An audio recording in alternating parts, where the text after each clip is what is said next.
Hello, how are we doing? Are we all right? It's lovely to be here. My name is Sam Williams. It's a common Welsh name, Sam Williams. It means username taken. I'm gender non-conforming. I use he and they pronouns. And that confuses people. Basically, I've got the body of a man and the voice of a man, but my internal monologue is narrated by Ariana Grande. I love Ariana Grande. Last year, Spotify told me I was in the top 0.03% of Ariana Grande listeners in the world. That is the greatest achievement of my life. Do you know how many children I've out-listened into that percentile? As a reward, Spotify offered me the chance to buy exclusive Ariana Grande superfan concert tickets, which is amazing. But how would I ever get into that show? I'd have to turn up like, hi, here's my ticket. I've also brought a laminated DBS check and 3 character references. I am fully qualified to be here. I'm wearing the Dangerous Woman Eau de Toilette. My brother bought it for me as a joke last year, but I love how it smells.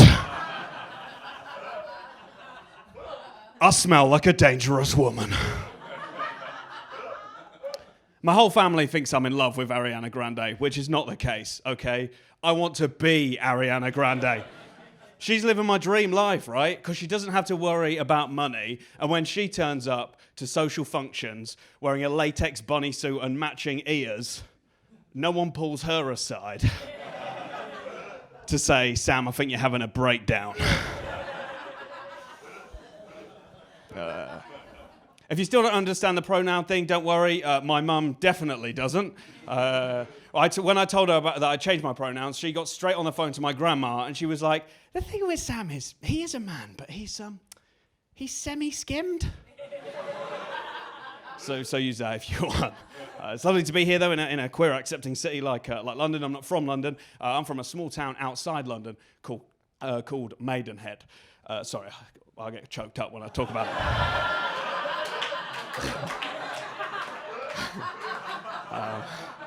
No, that genuinely happened because I can't burp, and I think that's the they part of my personality coming out. But no, how do I describe Maidenhead? If Brighton is the queer capital of the UK, Maidenhead is a terrible place to live. You can't trust anyone from Maidenhead, okay? We're all leading double lives. We've got the highest rate of extramarital affairs per capita in the UK. And as a result of that, we have the largest dogging site in the whole of England. And as a result of that, the Telegraph just called Maidenhead the UK's happiest place to live. But you can't trust us. We're all leading double lives, and it starts at the top with our MP, Theresa May, right?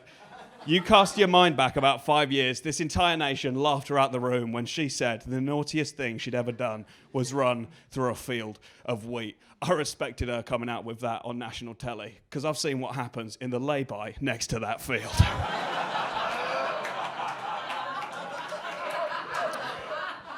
Look, I'd never vote for her, you'd never vote for her, but I know a girl boss when I see one.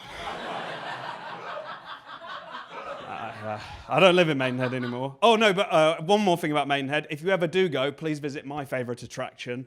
It's the wishing fountain behind Lidl. For a pound, right, you can throw a trolley in it. So, cost of living, mate, I got you covered. Martin Lewis wishes he could tell you that.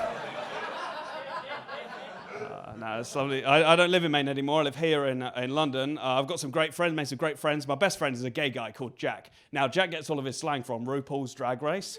I'm sure you're all up to date with it. Drag Race slang, it's incredible. It's inclusive. I think every guy should be using it. So I've started using it myself, and people have loved it generally. But my 10-year-old cousin did not appreciate it when I stood on the sideline of his football match shouting, "Your first touch is dog shit, Kyle. Step your pussy up." You've got to get that shot on target next time. Make the keeper lip sync for his life. But no, it's nice to have queer community, queer friends now, though, because growing up in Maidenhead, I was a closeted bisexual boy for a long time, for such a long time, that when I left, I did wonder, like, am I actually bi, or did I just play rugby for too long at school?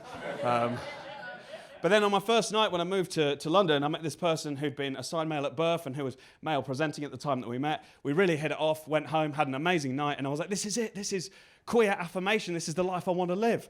And then 3 years later, this person came out as a woman, and I thought, am I bi or am I so straight?